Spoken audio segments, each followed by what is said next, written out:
ओम शांति 31 अगस्त 2024।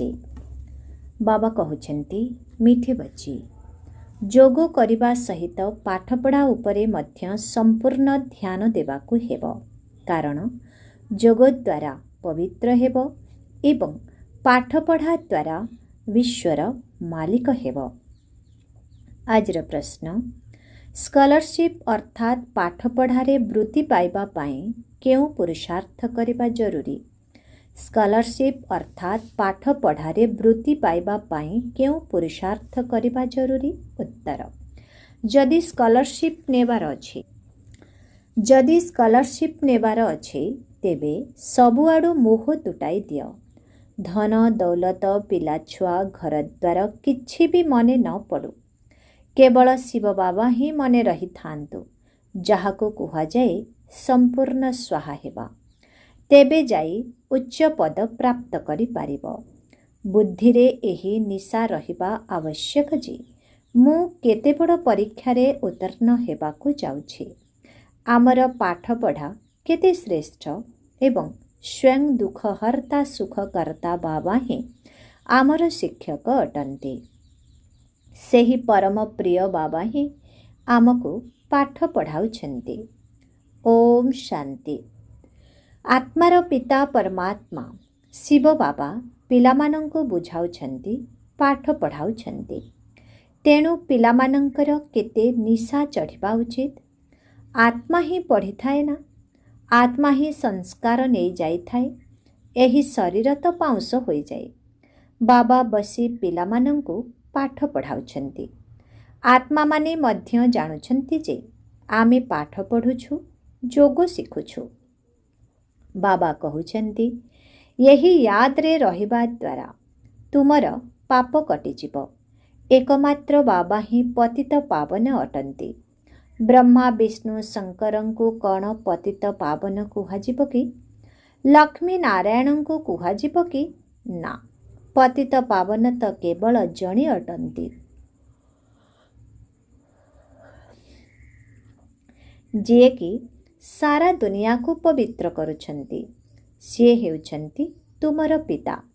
पिलामाने जानिछन्ति जे एही बेहदर पिता सबुठारु प्रिय, जहांको आमे भक्ति मार्ग रे मने पकाई आसीछु।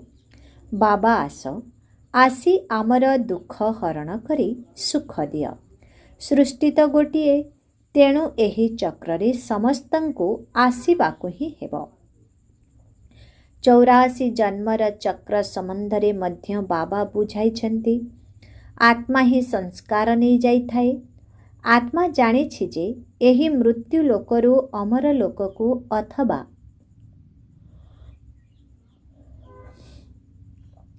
नरकरु स्वर्गकु जीवा पई आमे पाठ पढ़ुछु।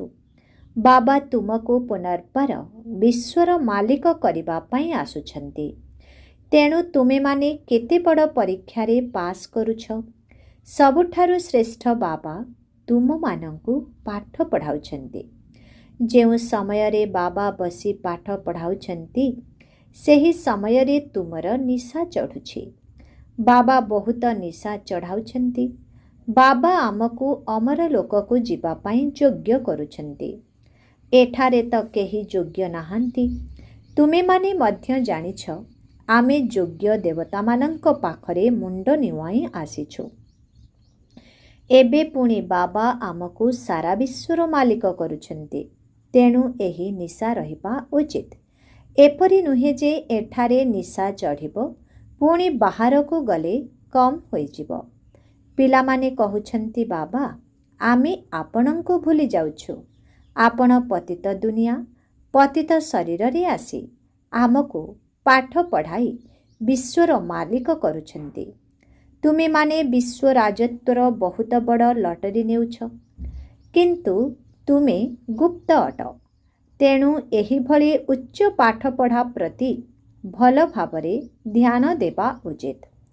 केवल जोगर यात्रा द्वारा काम चलिब नाही, एथिपाई पाठ पढ़ा मध्य जरूरी अटे। 84 जन्मर चक्र किपरि लगाउछु, ଏହା ମଧ୍ୟ ତୁମର ବୁଦ୍ଧିରେ ରହିବା ଉଚିତ। ତୁମେ ମାନେ ଜାଣିଛ ବାବା ବହୁତ ଜୋରରେ ନିଶା ଚଢ଼ାଉଛନ୍ତି। ତୁମ ପରି ବଡ଼ ଲୋକ କେହି ହୋଇପାରିବେ ନାହିଁ। ତୁମେମାନେ ମନୁଷ୍ୟରୁ ଦେବତା ହୋଇଯାଉଛ। ତୁମ ବ୍ୟତୀତ ଆଉ କ'ଣ କେହି ବିଶ୍ୱର ମାଲିକ ହୋଇଛନ୍ତି କି? ଖ୍ରୀଷ୍ଟିଆନ ମାନେ ଚେଷ୍ଟା କରୁଛନ୍ତି ବିଶ୍ୱର ମାଲିକ ହେବା ପାଇଁ, କିନ୍ତୁ ନିୟମ କହୁନାହିଁ ଯେ ତୁମ ବ୍ୟତୀତ ଆଉ କେହି ବିଶ୍ୱର ମାଲିକ ହୋଇପାରିବେ। ତେବେ ବିଶ୍ୱର ମାଲିକ କରିବା ପାଇଁ ଏକମାତ୍ର ବାବାଙ୍କର ଆବଶ୍ୟକତା ରହିଛି, ଆଉ କାହାର ଶକ୍ତି ନାହିଁ। ସେଥିପାଇଁ ତୁମମାନଙ୍କର ବୁଦ୍ଧି ବହୁତ ଶୁଦ୍ଧ ହେବା ଦରକାର। ପ୍ରତିଦିନ ଜ୍ଞାନ ଅମୃତ ପାନ କରୁଛ, ମାତ୍ର କେବଳ ଏତିକିରେ ରହିଯାଅନି ଯେ ଆମେ ବାବାଙ୍କୁ ବହୁତ ମନେ ପକାଉଛୁ। ଏହି ଯୋଗ ବଳ ଦ୍ୱାରା ପବିତ୍ର ହୋଇଯିବ, କିନ୍ତୁ ପଦ ମଧ୍ୟ ପାଇବାକୁ ପଡ଼ିବ। ଦଣ୍ଡ ଭୋଗ କରି ମଧ୍ୟ ସମସ୍ତେ ପବିତ୍ର ହେବେ, କିନ୍ତୁ ବାବା ଆସିଛନ୍ତି ବିଶ୍ୱର ମାଲିକ କରିବା ପାଇଁ। ସମସ୍ତେ ତ ଶାନ୍ତିଧାମ ଯିବେ ନା, କିନ୍ତୁ ସେଠାରେ କ'ଣ ସମସ୍ତେ କେବଳ ବସିଯିବେ କି? ତେବେ ତ ସେମାନେ କୌଣସି କାମର ନୁହନ୍ତି। ସେହିମାନେ ହିଁ କାମର ଅଟନ୍ତି, ଯେଉଁମାନେ ପୁଣି ଆସି ସ୍ୱର୍ଗରେ ରାଜତ୍ୱ କରିବେ। ତୁମେମାନେ ଏଠାକୁ ସ୍ୱର୍ଗର ରାଜତ୍ୱ ନେବାକୁ ଆସିଛ। ତୁମ ପାଖରେ ବିଶ୍ୱର ରାଜତ୍ୱ ଥିଲା, ପୁଣି ମାୟା ତୁମଠାରୁ ଛଡ଼ାଇ ନେଇଛି। ଏବେ ପୁଣି ଥରେ ତୁମକୁ ମାୟା ରାବଣ ଉପରେ ବିଜୟ ପ୍ରାପ୍ତ କରି ବିଶ୍ୱର ରାଜତ୍ୱ ନେବାକୁ ହେବ। ଏବେ ତୁମମାନଙ୍କୁ ବାବା ରାବଣ ଉପରେ ବିଜୟ ପ୍ରାପ୍ତ କରାଉଛନ୍ତି, କାହିଁକି ନା ତୁମେ ରାବଣ ରାଜ୍ୟରେ ବିକାରୀ ହୋଇଯାଇଛ। ସେଥିପାଇଁ ମନୁଷ୍ୟମାନଙ୍କୁ ମାଙ୍କଡ଼ ସହିତ ତୁଳନା କରାଯାଇଛି। ମାଙ୍କଡ଼ମାନେ ସବୁଠାରୁ ଅଧିକ ବିକାରୀ ଅଟନ୍ତି। ଦେବତାମାନେ ତ ସମ୍ପୂର୍ଣ୍ଣ ନିର୍ବିକାରୀ ଅଟନ୍ତି। ଏହି ଦେବତାମାନେ ହିଁ 84 ଜନ୍ମ ପରେ ପତିତ ହୋଇଛନ୍ତି। ବାବା କହୁଛନ୍ତି, ତୁମ ପାଖରେ ଯେଉଁ ଧନ ସମ୍ପତ୍ତି, ଶରୀର, ସନ୍ତାନ ଆଦି ଅଛନ୍ତି, ସବୁଥିରୁ ମମତା ତୁଟାଇବାକୁ ହେବ। ସାହୁକାରମାନେ ତ ଧନ ପାଇଁ ମରିଯାଉଛନ୍ତି, ହାତରେ ପଇସା ଧରି ତାକୁ ଛାଡ଼ି ନଥାନ୍ତି। ଏମାନେ ସମସ୍ତେ ରାବଣର ଜେଲରେ ପଡ଼ି ରହିବେ। କୋଟିକରେ କେହି ଜଣେ ବାହାରିବେ, ଯିଏକି ସବୁଥିରୁ ମମତା ତୁଟାଇ ମାଙ୍କଡ଼ରୁ ଦେବତା ହୋଇଯିବେ। ଯେତେ ବି ବଡ଼ ବଡ଼ ସାହୁକାର ଅଛନ୍ତି, ସେମାନେ ମୁଠାରେ ପଇସାକୁ ରଖିଥାନ୍ତି, ତା ପିଛାରେ ହିଁ ଲାଗି ରହିଥାନ୍ତି। ସେମାନଙ୍କର ସାରା ଦିନ କୋଠାବାଡ଼ି, ସନ୍ତାନ ଆଦି ହିଁ ମନେ ପଡ଼ୁଥିବ। ସେମାନଙ୍କ କଥା ମନେ ପକାଇ ପକାଇ ହିଁ ମରିଯିବେ। ବାବା କହୁଛନ୍ତି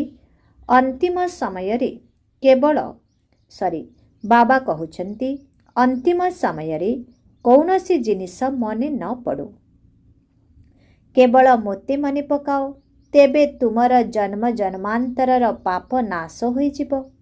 ସାହୁକାରମାନଙ୍କର ପଇସା ତ ସବୁ ମାଟିରେ ମିଶିଯିବ, କାହିଁକି ନା ପାପର ପଇସା ଅଟେ ନା, ଏସବୁ କାମରେ ଆସିବ ନାହିଁ।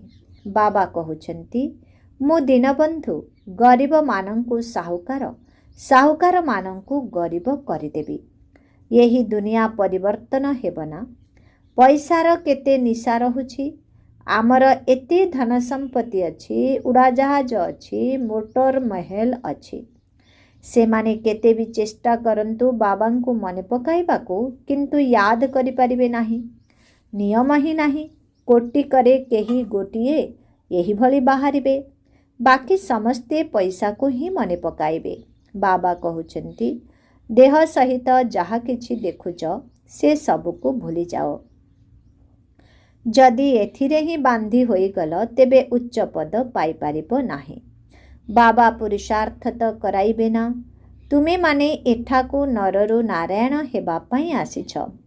ସେଥିପାଇଁ ସମ୍ପୂର୍ଣ୍ଣ ରୂପେ ଯୋଗଯୁକ୍ତ ହୋଇ ରହିବା ଦରକାର। କୌଣସି ବି ଜିନିଷ, ନା ଧନ, ନା ପିଲା, ଏକମାତ୍ର ଶିବ ବାବାଙ୍କ ବ୍ୟତୀତ ଆଉ କିଛି ବି ମନେ ନ ପଡ଼ୁ। ତେବେ ତୁମେମାନେ ଉଚ୍ଚରୁ ଉଚ୍ଚ ବୃତ୍ତି ପାଇପାରିବ, ଉଚ୍ଚ ପୁରସ୍କାର ପାଇପାରିବ। ଲୋକମାନେ ବିଶ୍ୱରେ ଶାନ୍ତି ପ୍ରତିଷ୍ଠା ପାଇଁ ରାୟ ଦେଉଛନ୍ତି, ତେଣୁ ତାଙ୍କୁ ପାଇ ପଇସାକର ପଦକ ମିଳିଯାଉଛି। सेमाने एथिरे ही खुशी होई जाउछन्ति। तुम मानंकु की पुरस्कार मिलुछि? तुमे विश्वर मालिक हेउछ। एपरि नुहे जे आमे 5-6 घंटा जोग करुछु तेणु यही लक्ष्मी नारायण होई जिबु ना, सेथिपाई बहुत मेहनत करिबाकु हेब। एकमात्र शिव बाबांकर कथा मने रहू, आउ किछि भी अंतिम समय रे मने न पड़ू। तुमे बहुत श्रेष्ठ देवता हेबाकु जाउछ। बाबा बुझाउछन्ति तुमे ही पूज्य थिल, पुणी माया तुमको पूजारी पतित करि देइछि। तुमको लोकमाने पचारुछन्ति ब्रह्मा को देवता बोली मानुछ ना भगवान मानुछ? कुह। आमे तो कहूनाहु जे ब्रह्मा भगवान। तुमे माने एठाको आसी ठीक कथा कौन ताहा बुझ। तुम पाखरे भल भल चित्र रहिछि। त्रिमूर्ति, सृष्टिचक्र एवं कल्प वृक्षर चित्र सबुठारु नंबर 1 अटे। आरंभरू एही दुईटी चित्र थिला। एहा ही तुमर बहुत कामरे आसिब। लक्ष्मी नारायणंकर चित्र विदेश को नहीं गले ताहा माध्यमरे ज्ञान बुझाई परिबो नाही। सबुठारु मुख्य चित्र हेला त्रिमूर्ति, सृष्टिचक्र एवं कल्पवृक्ष। एथिरे देखा जाइछि किए किए केबे आसुछन्ति, आदि सनातन देवी देवता धर्म केबे समाप्त हेउछि, पुणी गोटिए धर्मर स्थापना किए करुछन्ति। आउ सबु धर्म समाप्त होई जाउछि। सबुठारु उपरे शिव बाबा अछन्ति, पुणी ब्रह्मारु विष्णु, विष्णुरु ब्रह्मा हेउछन्ति। यही कथा समस्तंकु बुझाइबाकु हेबना, सेथिपाई ही चित्र तैयारी करा जाइछि। बाकी सूक्ष्म लोक केवल साक्षात्कार पाई करा जाइछि। बाबा सूक्ष्म लोक एवं स्थूल लोकर रचयिता अटन्ति। ब्रह्मा देवता नुहन्ति, विष्णु देवता अटन्ति। बुझाइबा पई तुमको साक्षात्कार करा जाउछि। प्रजापिता ब्रह्मा तो एठारे अछन्ति ना। ब्रह्मांक साथिरे पुणी ब्राह्मण माने अछन्ति, जेउ माने कि देवता हेबाकु जाउछन्ति। देवता माने तो सजेई होई रहिथांती। यांकु अर्थात ब्रह्मा फरिश्ता कुहा जाउछि। फरिश्ता होई पुणी जाई देवपद पाइबे, गर्भ महल रे जन्म नेबे। दुनिया परिवर्तन होई चलिछि। आग को गले तुमे माने सबु कथा एही आखिरे देखिब। भल भावरे मजबूत होई जिवो। बाकी आउ अल्प समय अछि। तुमे माने नररु नारायण हेबा पई आसीछ। फेल होई गले प्रजारे आसी जिवो। सन्यासी आदि एही कथा को बुझाई पारिबे नाही। रामंक सम्मान तो नष्ट करि देइछन्ति। गायन करुछन्ति राम राजा। तेबे एठारे अधर्मर कथा किपरि हेबो? ए सबु भक्ति मार्गर कथा। सेथिपाई गायन करा जाइछि मिछ माया मिछ काया। 5 विकार को माया कुहा जाउछि। धन को नुहे, धन को संपत्ति कुहा जाउछि। मनुष्य माने ए कथा मध्य जानि नाहंती जे माया काहाकु कुहा जाउछि। ए कथा बाबा मीठा मीठा पिलामानंकु बुझाउछन्ति। बाबा कहउछन्ति मो परम आत्मा तुम मानंकु निज ठारु मध्य श्रेष्ठ विश्वर मालिक करुछि। तुमे माने वर्तमान पाठ पढुछ। एहा केते उच्च पाठ पढ़ा। मनुष्यरु देवता हेबा पई समय लागि न थाए। देवता माने सत्य जुगरे रही थांती। मनुष्य माने एही कली जुगरे अछंती। तुमे एबे संगमरे मनुष्यरु देवता हेउछ। बाबा केते सहज भावरे बुझाउछन्ति। तेणु आमकु निजे पवित्र होई राजधानी पाई प्रजा मध्य निश्चित भावरे तैयारी करिबाकु हेबो। कल्प कल्प तुमे सेतिके प्रजा तैयारी करुछ जेतिकी सत्य जुगरे थिले। सत्य जुग थिला, एबे नाही, पुणी थरे आसिब। यही लक्ष्मी नारायण विश्वर मालिक हेबे। चित्र तो अछि ना। बाबा कहउछन्ति यही ज्ञान मु तुमको वर्तमान देउछि। एहा पुणी प्राय लोप होई जाउछि। द्वापर जुगरु भक्ति आरंभ होई रावण राज्य आसी जाउछि।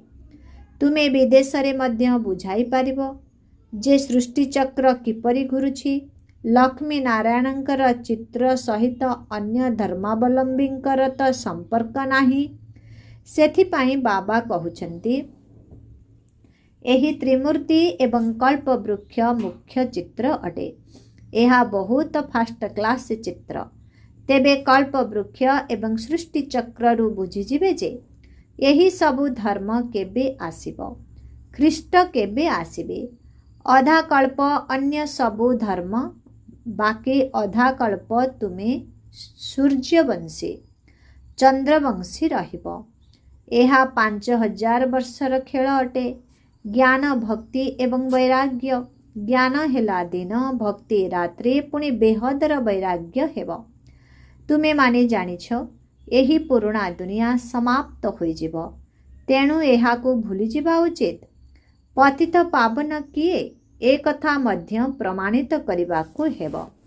ଦିନ ରାତି ଗାୟନ କରୁଛନ୍ତି ପତିତ ପାବନ ସୀତାରାମ। ଗାନ୍ଧୀ ମଧ୍ୟ ଗୀତା ପଢ଼ି ଏହିଭଳି ଗାଉଥିଲେ, ହେ ପତିତ ପାବନ ସୀତାମାନଙ୍କର ରାମ। କାହିଁକି ନା ତୁମେ ସବୁ ସୀତାମାନେ କନ୍ୟା ଅଟ ଏବଂ ବାବା ବର ଅଟନ୍ତି।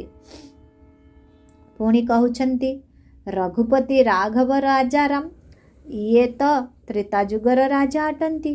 ସବୁ କଥାକୁ ଅଡ଼ୁଆ କରିଦେଇଛନ୍ତି। ସମସ୍ତେ ତାଳି ବଜାଇ ଗାଉଛନ୍ତି। ମୁଁ ମଧ୍ୟ ଗାଉଥିଲି।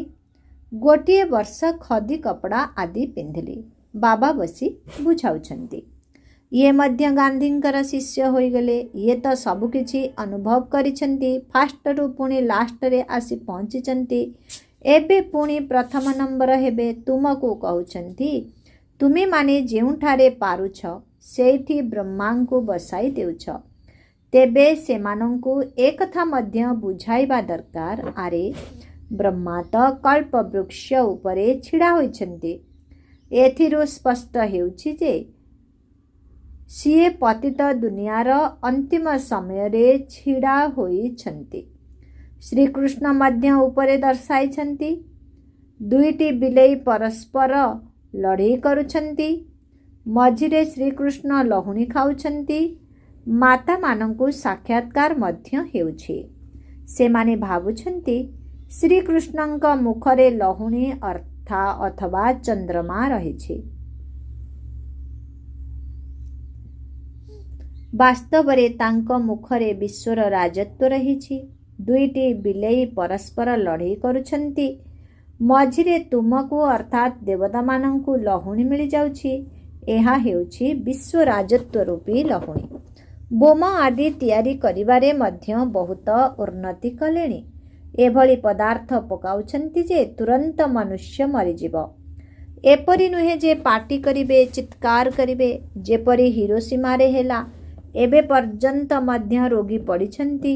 ତେଣୁ ବାବା ବୁଝାଉଛନ୍ତି ମିଠା ମିଠା ପିଲାମାନେ, ଅଧା କଳ୍ପ ପର୍ଯ୍ୟନ୍ତ ତୁମେ ସୁଖୀ ରହୁଛ। କୌଣସି ପ୍ରକାରର ଲଢ଼େଇ ଆଦି ହେବ ନାହିଁ। ଏସବୁ ପଛରେ ଆରମ୍ଭ ହୋଇଛି। ଆଗରୁ ଏ ସବୁ କିଛି ନଥିଲା। ଆଗକୁ ମଧ୍ୟ ରହିବ ନାହିଁ। ସୃଷ୍ଟିଚକ୍ରର ପୁନରାବୃତ୍ତି ହେଉଛି। ବାବା ସବୁକିଛି ଭଲ ଭାବରେ ବୁଝାଉଛନ୍ତି, ଯାହାକୁ ପିଲାମାନେ ଭଲ ଭାବରେ ଧାରଣ କରି ଈଶ୍ୱରୀୟ ସେବାରେ ଲାଗିଯିବା ଉଚିତ। ଏହା ତ ବିକାରୀ ଦୁନିଆ ଅଟେ। ଏହାକୁ ବିଷୟ ବୈତରଣୀ ନଦୀ ବୋଲି କୁହାଯାଉଛି। ତେଣୁ ବାବା ବସି ପିଲାମାନଙ୍କୁ ବୁଝାଉଛନ୍ତି, ତୁମେ ନିଜକୁ ଏତେ ଉଚ୍ଚ ବୋଲି ଭାବୁନାହଁ ଯେମିତିକି ବାବା ତୁମକୁ ଭାବୁଛନ୍ତି। ତୁମମାନଙ୍କର ବହୁତ ନିଶା ରହିବା ଉଚିତ, କାହିଁକି ନା ତୁମେମାନେ ବହୁତ କୂଳର ଉଚ୍ଚ ଅଟ। ବାବା କହୁଛନ୍ତି ତୁମମାନଙ୍କର ବହୁତ ନିଶା ରହିବା ଉଚିତ, କାହିଁକି ନା ତୁମେମାନେ ବହୁତ ଉଚ୍ଚ କୂଳର ଅଟ। ଆଚ୍ଛା, ମିଠେ ମିଠେ ଶିଖିଲ ଦେ ସନ୍ତାନମାନଙ୍କ ପ୍ରତି ମାତା ପିତା ବାପ ଦାଦାଙ୍କର ମଧୁର ସ୍ନେହ ସମ୍ପନ୍ନ ଶୁଭେଚ୍ଛା ଏବଂ ସୁପ୍ରଭାତ। ଆତ୍ମିକ ପିତାଙ୍କର ଆତ୍ମିକ ସନ୍ତାନମାନଙ୍କୁ ନମସ୍ତେ। आत्मिक संतान मानकर आत्मिक पिता को ओम शांति। नमस्ते नमस्ते नमस्ते नमस्ते। ओम शांति। धारणा पाई मुख्य सार 1 नंबर, निजर मनबुद्धि श्रेष्ठ करिबा पाई प्रतिदिन ज्ञान अमृत पान करिबाकु हेब। जोग करिबा सहित पाठपढ़ा उपरे मध्य पूरा ध्यान निश्चित हेबाकु हेब। काहेकि ना पाठपढ़ा आधार रे ही उच्च पद मिली थाए। आमे उच्च कुलर आत्मा जहाकु स्वयं भगवान पढ़ाउछंती यही निशारे रहिबार अछि। ज्ञान को धारण करी ईश्वरीय सेवारे लागी जिबार अछि। आजिर वरदान, संतुष्टता रूपी विशेषता द्वारा प्रत्येक कड़ा परीक्षा रे मध्य सफल हेउथिबा दृढ़ता संपन्न आत्मा भव। संतुष्टता हेला ब्राह्मण मानकर विशेष लक्षण। तुमको जहाँ भी पाठ मिली सेथिरे संतुष्ट रहिबा ही आगको बढ़िबा। किछि भी तळ उपर होई जाऊ, केही अपमान मध्य देऊ, किंतु दातांकर पिला माने केबे भी कौनसी कथारे असंतुष्ट रहिबे नाही। सेमाने निज उपरे मध्य संतुष्ट एवं अन्य मानक उपरे मध्य संतुष्ट रहुथिबे। सेथिपाई दृढ़ता संपन्न संकल्प कर जे किपरि भी कड़ा परीक्षा आसी जाऊ, किंतु मोते संतुष्ट रखिबाकु ही हेब। ताहा हेले सफल होई चालिबो। आजिर स्लोगन, खुशीबासिया आत्मा तांकु कुहाजिबो जहांकर सदृश हृदय रे सर्वदा खुशीर सूर्य उदय होई रहिताए। खुशीबासिया आत्मा तांकु कुहाजिबो जहांकर हृदय रे सर्वदा खुशीर सूर्य उदय होई रहिताए। ओम शांति।